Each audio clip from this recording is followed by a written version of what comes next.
RFM Matin. RFM Matin. Émission bi yeewu Sénégal. RFM Matin 7h40 sunu gan Amadou Ly salaamaaleykum.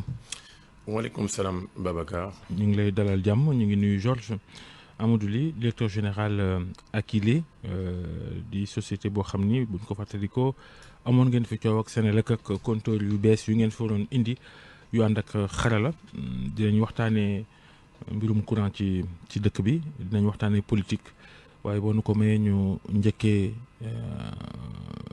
média yi entreprise de presse yi gis nga coow li ci li gouvernement Pastef bi sumb ci ne day segg média bu baax ak bu baaxul noo gisee loola. waaw Babacar lu jiitu noonu ñu ngi nuyu mboolemu auditeurs yi nga xamante ne ñoom ñooy déglu ak teewlu seen émission yi ci RFM Matin donc di am mbégte également ci invitation bi nga ñu invité. bon li jiitu mooy c'est vrai que coow jib na mais dama jàpp ni war nañoo peut-être jéem a ànd ak dal parce que li fi am mooy autorité boo xamante ne en l'occurrence le ministre de télécommunication bi nga xamante ne moom mooy ministre de tutelle organe de presse yi ñuy wax yi nii médias yi et mu génnee benn liste nee na ñii ñoo ci gis-gisam ñii ñoo ñi nga xamante ne seen doxalin méngoo na ak li sart réew mi tëral ci wàllu presse et am na ñoo xamante ne a priori seen peut-être li ñu war a matal pour mën a bokk ci liste bi nga xamante ne ñii reconnaître lañ leen jàpp na ni encore une fois xëy na am na lu des li jiitu mooy man li may wax am na ñaari fànn yu may waxee fànn entrepreneur bi wax nga ko léegi dama jiite këru liggéeykaay te organe de presse yi ay këru liggéeykaay lañu donc jàpp naa ni kenn warta taxaw pour néewal doole wala tuutal wala faxastal ay entrepreneur te gëm naa ni itam en tout cas maa ngi j'espère pour utiliser un terme précis que nekkul loolu mooy taxawaayu ministre bi leneen li mooy le respect de la conformité à la réglementation du pays en matière donc de presse et de médias bu fekkente ni am na loo xamante ne jàpp nañ ni que ñii wàcc nañu yoon parce que man ba tey gisaguma dogal maanaam li ma gis mooy liste communication mais gisuma ay avis ay notification yoo xamante ne ñu ngi wax lan la ñuy reprocher ñooñu maanaam lan lañ leen di fan la ñu wàccee yoon ak lan la ñu war a mën a def nee nañ 72 heures am nañ 72 heures maanaam ñetti fan pour mën a dabe donc jàpp naa ni coow li waralugul egg foo xamante ne li fi am mooy liste génn na nee nañu am na ñoo xamante ne xëy na am na lu ñu dese matériel pour mën a am agrément bi wala en tout cas reconnaissance bi nañu xaar ba notification yi génn ñu door cee mën a wax Babacar. ci li ma gis-gis. mais entreprise de presse yi ñi ko jiite nee nañ c'est une commission illégale ndax entreprise yu fi yàgg ci réew mi ñuy def ñaar fukki at mbaa lu ko ëpp bindu fa ñu war a bindoo ci bànqaasu nguur yi nga xam ni ñoom ñoo yittewoo mbiru entreprise di fay ay impôt ay at a ngi nii di fay ay salaire ak toutes les charges opérationnelles ak la ca nguur gi di am nga xëy ne da ngay samp beneen commission genre doublon loola yow gannaaw entrepreneur nga est-ce que jàpp nga ni tam jaadu na. waaw foofu tamit dafa am loo xamante ne dañ ko war a leeral parce que entreprise oui am na foo xamante ne foofu la ñu war a dem enregistrer ko topp ko et cetera mais am na secteurs yoo xamante ne aussi c'est des secteurs régulés et à ce moment-là am na du ñàkk am ay sart yoo xamante ne dafay dolleeku ci li nga war a matale pour mën a créer entreprise donc dafa am ñaari mbir le statut d'entreprise et l'activité bi nga xamante ne moom ngay def liggéey bi ñuy def mu jëm ci wàllu média wàllu presse et cetera am na ay sart yu ko tënk du ñàkk ni foofu xawma li nekk ci biir mais du ñàkk ni foofu am na loo xamante ne ay le code de la presse est là ak yeneen yoo xamante ne xëy na war nañ koo matale avant ñuy mën a exercer c'est pas seulement c'est comme par exemple nit ku jóg taxaw tabax bâtiment am recruter ay médecins recruter ay infirmiers ne damaa defar clinique d'accord créer nga entreprise ñu créer la reconnaissance nga am reconnaissance bi mais du ñàkk ni am na ay agréments yoo war a jot ci wàllu paj pour que nga mën a am sañ-sañu liggéey donc. mais est-ce que c'est pas paradoxal ab journal bi nga xamante ne déjà attribué nañ ko numéro ISSN ñuy naan boobu existé wul. non alors. Je pense qu'on est allé peut-être trop vite en besogne. C'est-à-dire, je ne pense pas qu'on ait dit qu'elle n'existe pas. C'est une question juste de reconnaissance. Maanaam est-ce que sart yi nga xamante ne moom la yoon tëral fii réew mi ci wàllu kuy yëngu ci wàllu média ak i presse lan la war a doon ñu ne ponk yi la lii ak lii la. est-ce que lire nga yow ISSN déjà reconnaissance la. mu ne. ISSN. non mën nga am reconnaissance déjà reconnaissance la. fa laa jëm c'est-à-dire de question reconnaissance bi foofu noonu seulement de ce que j'ai vu par exemple. parmi les points gis naa ku wax def naa source à la ko lire tey ci suba parce que ci seen argumentaire dafa mel ni ñoom dañoo bokk ci ñi nga xamante ne. léegi est-ce que yow lire nga constitution bi ci li mu wax ci entreprise de presse yi. gis naa CDEPS Mamadou Ibra Kane lu mu ci wax. ma liral la ko article 11 de la constitution. mën nga ko liiraat soo bëggee Babacar. La création d'un organe de presse pour l'information politique, économique, culturelle, sportive, sociale, récréative ou scientifique est libre et n'est soumise à aucune autorisation préalable. J'ai bien vu cela. Mais encore une fois, Babacar. On en fait quoi ça? Non mais, attention, il y a la Constitution, mais il y a aussi le Code de la presse. Est-ce que moi, je connais tout ce qu'il y a dans le Code de la presse? Non. Je vais donner un argument. S'il vous plaît, Georges. Constitution, je sais Constitution, mais même tout, je vais faire un point bu am solo boo xamante ne lii source A moo ko bind tey à la une ci journalam. Source A nee na parmi les points am na fu mu wax ba ne ñun suñu quitus fiscal bu ñu ba mujj ñu ngi ko jot en novembre 2024 donc jàpp naa ne du ñàkk ni quitus fiscal bi bokk na peut-être ci ponk yi est-ce que parce que amoon na fi coow bu fi jiboon ci yenn entreprise yi ci wàllu conformité au point. Vous êtes légaliste ou pas Amadou Ly? Bien sûr que je suis légaliste, Babacar. Qu'est-ce que vous faites de la Constitution? Non mais attention, la Constitution c'est la mère de toutes nos lois et règlements. De tous nos lois et règlements. Tout est dit alors, n'est-ce pas? Tout est dit, certes, mais encore une fois, Babacar, je ne suis pas d'accord avec ce raccourci-là. Sinon, dans ce cas-là... désolé. Non, attention. Dans ce cas-là, supprimons le Code de la presse. Si c'est la Constitution, pourquoi faire le Code de la presse? Dans ce cas-là, contentons-nous de nous dire que cet article 11 suffit à dire ok, c'est la foire ouverte à tout le monde. Je ne pense pas. Le cœur de métier du Code de la presse doit être les questions de déontologie et d'éthique surtout. D'accord, ouais. Ça fait partie des choses, mais à mon avis, ce n'est pas que ça. Ce n'est pas que la déontologie et l'éthique. L'exercice aussi, les modalités également, à mon avis, sont des choses importantes. Le code de la presse n'est pas le seul code, on va dire, spécifique du pays. Mais Amadou Ly, ce discours mi ngi changé de dafa mel da ngay buruxlu ci projet bi. Buruxlu dinaa ci ñëw après. defe naa bu ñu déggee ci non Babacar, moi je suis un légaliste. dafa nag oui d'accord mais. non yaa ngi buruxlu ci projet bi. non mukk du mës a am. c'est-à-dire xaaral ma wax la question buruxlu amu fi ma fàttali ni que dama bokk ci ñi nga xamante ne ñoom ñoo mottali yéene fal projet bi parce que au moins j'étais dans le directeur de campagne. wax ji kay. même rek j'étais le directeur de campagne. noonu nga ko teel a wax nag. mais loolu dara aayu ci dara nuñ ko waxee dara aayu ci voilà dara aayu ci Babacar li am solo mooy sincèrement c'est pas une défense je ne prends pas la défense du ministre et je commence par dire et loolu moom dama ciy ñëwaat nee naa la sànq ñaari ponk. C'est ça les hommes politiques vous auriez été de l'autre côté de l'opposition vous n'auriez pas parlé comme ça j'en suis sûr. Ne dites pas ça Babacar. Ah, si. Regardez d'abord l'entrepreneur que je suis et je suis en train de vous dire sincèrement yàlla xam na ni man dama jàpp ni c'est extrêmement important qu'on préserve l'emploi benn salarié kese bu ñàkkee liggéeyam warut doon. Et je vous rappelle, vous parlez du projet. Je ne suis pas là pour être le défenseur du projet. Mais en tout cas, la vision qui a été vendue, c'était celle d'un pays souverain, celle d'un pays où on prône le patriotisme économique, celle d'un pays où on va favoriser l'emploi. Je ne pense pas qu'un régime qui veut favoriser l'emploi se mette à... Mais est-ce que régime boo xam ni fal nañ la bees nga jiite réew sa chantier yi njëkk bokk na ci xool nooy naax saay les journalistes yi est-ce que loolu lu jaadu la? Non Babacar l'un des premiers chantiers de ce régime-là mooy déjà dans le discours ŋàññi journaliste bëgg leen a salfaañi bëgg leen a jël tëj kaso di woote ay police ak ñoom seen léegi nga indi des contraintes administratives est-ce que yittey kilifa bu bees bu ñu fal ci réew war naa doon xool nooy naax saay ay médias. Non Babacar là c'est une vision maanaam loolu. médias yi dafa taq ci làmmiñu ñoom Sonko. waaw d'accord dañuy waxtaan rek dégg naa la mais dama bëgg rek ñëw ci benn affaire jàpp naa ni loolu dafay restreindre maanaam da ngay wàññi. gis-gis bi nga xamante ne moom la ñu am xoolal rek bu fekkente ni ba ñu commencé ba léegi est-ce que affaire média rek lañ fiy wax non il y a eu une vision qui a été déclinée. Je dis ça fait partie des premiers chantiers. Oui ça fait non mais ça c'est parce que vous êtes dans le secteur. Je suis très clair. Vous êtes dans le secteur votre ministre de tutelle ça fait partie de ses priorités alors peut-être parce que tolloon nañu ci réew mi foo xamante ne duñ jàpp man par exemple damay bokk ci saa yu ma demee des médias fële nu ñu koy waxee Sen TV on m'invite régulièrement là-bas et à chaque fois damay rafetlu seen taxawaay parce que taxawaayu dooleel démocratie la dañuy invité kuje gi di invité pouvoir bi di invité ay nit ñoo xamante ne ay experts lañu borom xam-xam yoo xamante ne ñi entrepreneur lañu ñi ay professeurs d'université lañu ku nekk ay artisans parce que tout simplement dañoo bëgg jox nit ñi kàddu gi ñu mën a waxtaan ak askan wi loolu ku koy def dañ la war a dooleel moi je pense que fii nii y a pas de péril en la demeure waruñu ci perdre temps bu bëri leer na ma ni Sen TV tey lay gën a taxaw leer na ma ni ñu koy waxee ci Madiambal la son groupe Avenir Communication tey lay gën a taxaw leer na ma ni 7TV bu Maïmouna Ndour Faye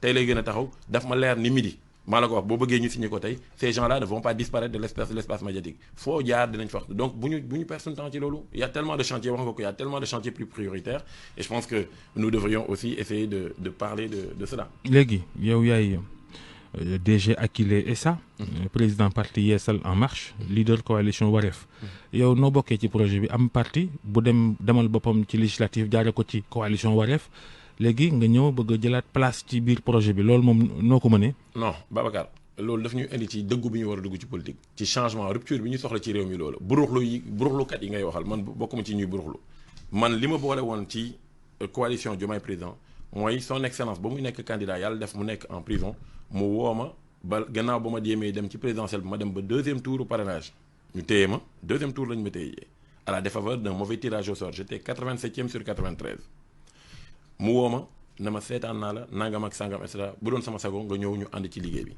ma dem fekk ji leen pour gàttal rek ndax temps bi bëriwul ñu tabba ma fa def ma fa directeur de campagne adjoint en charge de la stratégie et des finances Biram Souleye Diop doon directeur de campagne adjoint en charge du suivi des opérations ñun ñaar ñu sës rek ci Moustapha Guirassy les deux aujourd'hui sont ministres et dans le gouvernement et donc Moustapha Guirassy était le directeur de campagne principal j'ai participé à tous les travaux en termes d'organisation de stratégie et de réflexion pour jëmmal liggéey bi parce que li wolof Njaay naan dompat sax si sot bokk vous le savez très bien une élection n'est jamais gagnée d'avance donc bu ñu demee ba yàlla may ñu am ndam li ñu ñëw ci coalition bi lañ ko ndam la ñun la coalition Diomaye président am victoire bi ñëw yàlla def ñu teg fii le président Bassirou Diomaye Diakhar Faye élection législative taxaw le parti Pastef ne moom day dem ci turu partem ma ne man dama jàpp ne bu fekkente ni dama war a langaamu ci Pastef kon ma demoon Kër Massar bee mu nga xamante ne foofu laay milité wee ma dem jënd fa xool ban structure laay duggee jënd carte Pastef bokk ci structure yi dem nekk militant Pastef. mais est-ce que tey amuñu raison ci yow parce que boo épouser ab projet da nga war a ànd ak ñoom mais finalement. non da nga jël sa yoon. bokk gis-gis à l'issue des élections législatives amoo sax député. amuma député mais loolu yàlla moo ko dogal ñu ko koy nangul c'est pas ça le problème ma ñëwaat ci li ma doon wax c'est important il faut pas qu'on fasse des raccourcis comme ça je dis que man la constance mon vecteur de constance maanaam lii xool ki may xool pour xool ndax maa ngi fi ma nekk. xaw ma raccourci xaw ma waaye yoon wi nga jël moom dëng na itam de. amul problème li am solo mooy tous les chemins mènent à Rome ku la neex kii bu la neexee nga jaar nii bu la neexee nga jaar fee jàdd fii ñëwaat et cetera Babacar li ma wax lu am solo la xam nga politique gis nga boo gisee ñu naan ay parti cabine téléphonique Yeesal en marche mu ngi door a juddu donc c'est normal boo ko bëggee méngale ak ay waxambaane yoo xamante ne dañu toll seen digg doole di dem alors que moom benn liir la bu ñëw buy door a booba nag nga waroon lang ci Pastef rek ci législative itam. mais kon Babacar il faut être cohérent li ngay wax nii c'est pas cohérent parce que la cohérence c'est justement nañu nit da ngay gëm sa bopp fii nii idéologie yi la ñuy demee ci politique gëm-gëm li ñuy demee man dugguma ci politique pour la nga amu di ut poste man buruxluwuma pour jéem a lijjanti dara da nga may mën a wóolu ci jàkk bu fekkente ni yaakaar nga ni am na loo xamante ne mën naa ko jëriñ réew mi te yàlla dénk la nga war a joxe ay responsabilités pour ay nit yu la dimbali ci li ngay liggéey pour réew mi fa lillahi alhamdu bu fekkente ni mënul nekk au moins Babacar Fall dina ma invité keneen dina ma invité li ma am ci xalaat ci réew mi ma mën koo eggi askan wi mais di buruxlu gëmuloo sa bopp yor benn parti bu ñu waxee ngay tànqal nit ñi naan da nga am parti mais amuloo sañ-sañ ak fitu daan da ngay dem utali sa bopp quand le PASTEF a décidé de partir en tant que parti moi j'ai dit que lii nekkul la coalition Diomaye président alors c'est vrai que beaucoup de la coalition ont décidé d'y aller c'est leur libre arbitre jugé ma ci kenn mais ñun tamit am nañu suñu liberté décider ne dañuy demal suñu bopp am député ñàkk am député bien sûr su doon suñu sago ñu dem ci hémicycle bi n'est-ce pas mais egguñu fa ça ne veut pas dire qu'on n'a pas appris énormément de choses qu'on n'a pas atteint des objectifs intermédiaires justement, par rapport à notre engagement politique. Est-ce que noo jàppee seeni résultats échec wala dañ koy relativiser. Non certainement pas échec kuy door a tàmbali évidemment bu doon suñu sago képp kuy dugg ci géew gi li nga bëgg kuy dem xeex li nga bëgg mooy gagner mais encore une fois perte amu fi parce que au moins natt nañ suñu bopp ba xam fu ñu toll même bu nekkee 1000 voix la ñu amoon ñu xam ne am nañu 1000 voix et après derrière ëllëg bu ñu waree taxawaat ñu xool fi ñuy jaar mosuñu woon def le tour du Sénégal on l'a fait am na yu bëri yoo xamante ne mais on a eu des gens du ma tudd tur mais il y a des gens par exemple qui avaient accepté d'être nos têtes de liste départementale à Guédiawaye qui ont fini par abandonner et aller sur la liste de Pastef et aujourd'hui ils sont élus te ils ont abandonné à 3 jours 4 jours avant le dépôt des listes il y a des gens à Kolda par exemple nous avions des gens qui étaient avec nous ñu d'accord sur liste maanaam seen tur vraiment ça ànd ak Pastef bizarre na quoi non man defal nañ li ma nga tabb ay nit ñu bàyyi la fa dem Pastef nga dem ci élection yi amoo député nga bëgg a delluwaat ci biir projet bi delluwuma fenn non kuy jógee ci projet bi mooy ku fa demoon non xaaral wax la non xaaral kuy dellu ci projet bi mooy ku fa jógee woon man sama constance Babacar sama constance wax naa ko mooy le président Bassirou Diomaye Diakhar Faye parce que c'est le président moo ma woon ne ma damaa bëgg nga gunge ma te ba fi may wax ak yow nii mosuma woon ne ma Amadou ni nga def nii ñun ànduñu ci moom il est au-dessus de la mêlée. yaa ngi koy déggam. kan c'est le président. waaw non loolu kay nekkul ci télé bi laa koy wax. yaa ne woon na la kay. non ba ma woowee mooy bañ nekkee ci campagne bi. foo ne woon na mun ngaa naan manque mu may woo ba léegi. waaw c'est pas la peine jaru ko.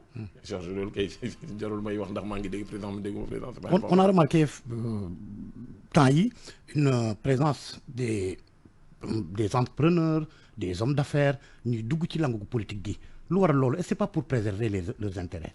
gis nga lii moo tax réew mi du dem parce que da ngay jóg politique doon loo xamante ne ñëpp a ko war def yonent bi sallallahu alayhi wa sallam ci boppam moo ñëkk a def politique. oui mais d'accord oui non li Georges di laaj non bul dem xam naa ko non bul dem ci jamono yi mi. waaw donc ma ñëw ci léegi non mais je veux dire li Georges di wax li tax mu am solo mooy suñu démocratie léegi justement c'est une démocratie financière, c'est une démocratie des riches. Ku amul xaalis rek doo politique loolu la bëgg a wax yéen homme d'affaires yi léegi yéenay politique parce que yéen a am jumtukaay yéen a am xaalis yéen a am ay oto yéen a am lu ngeen di jox nit ñi. non Babacar déedéet enfin sincèrement là je pense qu'on fait c'est un procès d'intention li ngeen di def nii maanaam da ngeen tuumal ay nit ci juste yaa ma neex. dañ laa laaj rek. non waaw non mais Babacar fu mu dem moo gën a fari que yow sa laaj. parce que yow sa laaj da nga ne est-ce que du affaire intérêt moo leen dugal ci politique bi ma ne la du question préserver intérêt dafa fekk ni entrepreneurs yi ci réew mi la ñu bokk. ay citoyens sénégalais lañu am nañ sañ-sañ am ci gis-gis bu fekkee ne da nga am gis-gis ci réew mi ni muy doxee mais man je préfère quelqu'un boo xamante ne day wàcc ci langue bi di wax xalaatam que koo xamante ne dafay toog ci saalam naan gars yi xamuñu dara ak meluñu nii ak nangam sangam et cetera au moins mooy li ma dox rek ñaar moo am askan bi mooy fale. fii non yow moom mer ngembo nga parce que mere gi nga mere Macky Sall ci li mu dindi contrat Akilee beeg Sénélec bi xam naa moo tax rek nga. du tout yaa ngi nax sa bopp. waaw bilaay yaa ngi nax sa bopp Babacar yaa ngi nax sa bopp loolu. D'abord su ma neexoon mer ngembu parce que ku nekk mën nga am say motivation yi tax nga dugg ci politique mais yàlla dafa def ni encore une fois ñun lu ñu tax a dugg ci politique c'est gëm-gëm bëgg bokk ci ñi nga xamante ne dañuy defar réew mi ma fàttali la benn affaire une fois encore une fois bu nekkoon ay affaire u xaalis président Macky Sall ba coow li jibee fii diggante ak lii recevoir ko ma fii sax d'ailleurs dans le grand jury. Tu sais qu'on m'avait proposé de vendre la société Akili. Si je la vendais, je prenais 14 ou 28 milliards Babacar, parce qu'il y avait 277 milliards de contrats cumulés entre Akili et Sénélec. C'est le grave là. Non, mais c'est public. Demal ci internet, nga bind Amadou Ly refuse l'offre de Macky Sall. Tu vas voir l'article de Sénégo, l'AS moo ci bindoon le 16 juin 2020. Article jour boobu la génn parce que le 15 juin 2020, Antoine Félix Diome, Khalifa Dia PCA de Sénélec, Madame Babité DG de Sénélec ñëw, enfin man la ñu invité ne ma courrier baa ngi fii. nee nañu dañu la invité pour waxtaan ak yow ngir wax ak yow ci lu jëm ci instruction yi jot mu jógee ci président de la République Macky Sall ne bu fekkente ni da ngaa bëgg ñu bàyyi la tranquille da ngay nangu jaay sa société bi Sénélec Babacar ma ne la boo juróon boo jëloon fukki junni nit 10 000 personnes peut-être benn nit nga ci am boo xamante ne dina nangu romb ay milliards yoo xamante ne président moo ne ñun xaalis taxul ñuy def li ñuy def dafa am gis-gis ak taxawaay ba ñu bëgg am ci réew mi aju wéer ko nekk ci xam-xam parce que réew mi xam-xam moo koy defar de wax ju bëri du ko defar mën nañ fi nekk di def lu bëri mais on ne bougera pas d'un iota fekk ñu ngi nekk fi di bàyyi nit ñi di wax rek bu dul jeex xam-xam boo xamante ne dafa aju ci expérience bu wóor dëgg waxuma théorie nga jug génn école nii rek am formation nga ne non une des connaissances mises à l'épreuve du terrain qui deviennent une expérience et une expertise réelle c'est ça qui permettra de développer ce pays là lépp loo fi def loolu lu dul loolu yaa ngi di nga wàcc yoon bi wala doo ma sa egg wala di nga mbëkk miir bi. ci wàllum énergie. tey rek dégg nañu am yéenekaay yi nga xamante ne mi ngi naan production Sénélec wàññeeku na. est-ce que ñu ngi ci yoon bu baax bi donte sax ñu ngi wax ay sunu pétrole ak sunu gaz. alors effectivement lii naa ko xam man yéenekaay laa gis mu wax ni que y a eu moins 9% quelque chose comme ça sur la production bon. Ils n'ont pas, je pense que ils ont même dit que c'est lié à la baisse des achats d'énergie maanaam li ñu doon jaay peut-être ci réew yi nga xamante ne ñoom ñoo doon jënd ci ñun. donc on était déjà en surproduction. Non Babacar ça c'est de la théorie ces histoires de surproduction il faut comprendre comment fonctionne le secteur de l'électricité le problème c'est qu'on n'a pas assez d'énergie pour le pays loolu mooy dëgg. Ah bon? Non amuñu ko. surproduction mosul am. déglu ma rek ma wax la c'est-à-dire que.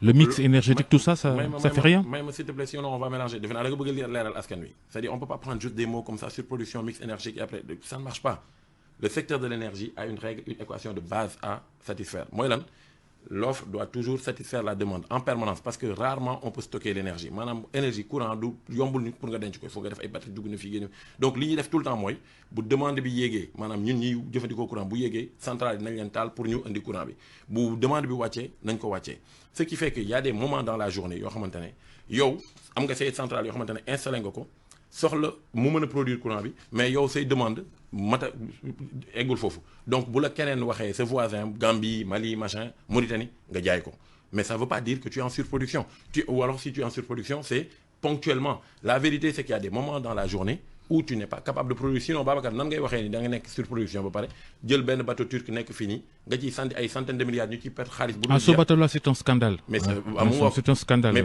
maintenant écoute-moi. soxlawuñ ko woon sax. waaw may ma rek fa laa jëm. te gaz la waxoon lay deful gaz. waaw Babacar may ma non loolu ñaar la. ñaari scandale la foofu dama lay wax Sénégal yëpp lay wax ku bëgg a demal ci internet bi wala demal ci port bi nga seet nga xool am na benn bateau boo xamante ne bateau bu bleu ñu ngi ci bind Carmol mu am ay fer yu blanche kooku mooy gaz bi ngay wax kooku dañ ko andi woon ne pour justement alimenter les centrales au gaz il s'est trouvé que bañ ko andiwee gaz bi gën a cher pétrole bi le fuel xam nga et ba mu gënee cher fuel bi qu'est-ce qu'ils ont fait dañu ne nañu mënuñu ko utiliser donc on n'utilise pas ça on continue à utiliser le fuel mais on paye des charges fixes d'immobilisation du bateau chaque mois et li ma ci dégg su ma juumlee on parle de 1 milliard par mois donc ça veut dire que à la fin wala ci xatal port bi et perte loolu beneen bi mooy beneen bateau bi nga gis mu am colonie boo gisee am na benn bu am 6 cheminées boobu centrale électrique la boobu mu ngi fi depuis 2019 Babacar déglu bu baax li ma lay wax centrale boobu lu mu taxaw foofu pendant 5 ans 2019 ba léegi. oui mais c'est des hommes d'affaires ñoo dugal seen loxo ci yëf yi indi fi bateau bi mbir mi amul transparence. et c'est ça le problème amul transparence am ñu ci rotandi gars yi jël kan moo koy fay ñun Sénégalais ñoo ko fay moo tax du ngeen mës a gis courant bu wàññeeku fii courant bu fu wàññeeku wee ça va être parce que dañoo forcer ay subventions. jërëjëf et cetera mais sinon on est bon. jërëjëf Amadou Ly DG Akilee président. Parti Yeesal noonu la suma Yeesal en marche coalition Wareef léegi nag yow coalition Wareef mi ngi am ba léegi wala dellu nga ci projet bi leeralal tamit loolu en 5 secondes. maa ngi ci coalition Wareef ba léegi mais maa ngi ak le président Bassirou Diomaye dans la mouvance ba léegi. aywa Samb léegi ñu ngi lay gërëm. yaa ngi lay sant Babacar yaa ngi fi waxi xam-xam sànq. gàtt na nag waaw moo tax mi ngi noonu yaa ngi waxi xam-xam waaye ministre de la communication war ngeen ko jàngal sujet verbe complément jaajëf. dama ni waa Thiès ñoo aye Soumari moo leen di indil seen showroom bu bees tàkk. L'ouverture est prévue pour le lundi 23 décembre 2024. Soumari Thiès vous propose sa promotion avec le Redmi 14C 128 Go RAM 6 à 61 500 francs. Le Redmi A3 Pro 128 Go RAM 4 à 51 300 francs. Le Technopop 8 64 Go RAM 2 à 42 000 francs. Le Technopop 9 64 Go RAM 3 à 46 900 francs. Les enfants ne sont pas en reste avec la tablette enfant à 17 500 francs seulement. Le 23 décembre, doxantu leen ba Soumari Thiès 6 à l'avenue Léopold Sédar Senghor à côté de la Banque de l'Habitat du Sénégal. Wala ngeen woote au 76 552 75 06 ou au 33 904 40 06. Toujours plus de plaisir avec Soumari. Ak Soumari, jaay lu yomb saa su ne te wóor. RFM Matin. Vous avez besoin de caution sur les marchés publics ou privés? Adressez-vous à la SONAC. La SONAC SA vous accompagne dans l'obtention et la réalisation de tous vos contrats.